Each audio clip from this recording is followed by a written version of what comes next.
देश की सबसे पुरानी पार्टी कांग्रेस एक बार फिर मजबूती के साथ वापसी करती दिख रही है। अक्टूबर में हुए उपचुनाव के बाद अब कर्नाटक एमएलसी चुनावों में भी कांग्रेस बीजेपी का रास्ता रोकती नजर आ रही है।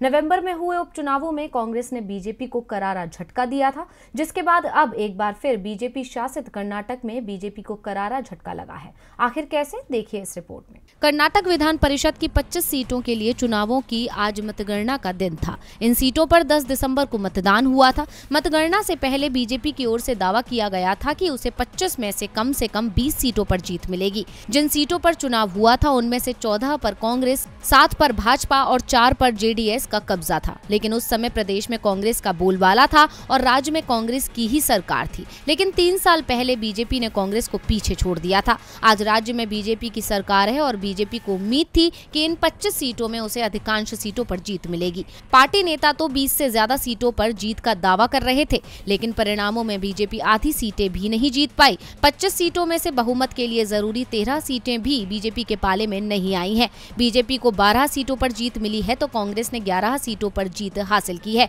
सबसे ज्यादा नुकसान जेडीएस को हुआ है और उसे सिर्फ 1 सीट मिली है। इन चुनावों के नतीजे देखकर कहा जा सकता है कि हिमाचल की तरह कर्नाटक में भी बीजेपी की पकड़ कमजोर होती नजर आ रही है। बीजेपी ने कर्नाटक में करीब 5 महीने पहले ही सीएम बदलकर बड़ा दांव चला था, लेकिन अब विधानसभा सीटों के उपचुनावों के बाद एमएलसी चुनावों के नतीजों को देखकर बीजेपी का दांव फेल होता नजर आ रहा है। उपचुनावों में कर्नाटक सीएम बसवराज बोम्मई अपने ही गृह क्षेत्र की सीट बचा नहीं पाए थे, जिससे बीजेपी को करारा झटका लगा था। बीजेपी का कहना था कि राज्य में कांग्रेस पूरी तरह खत्म हो चुकी है, लेकिन नतीजों ने बीजेपी के सभी दावों को खारिज कर दिया है और बीजेपी को करारा झटका दिया है।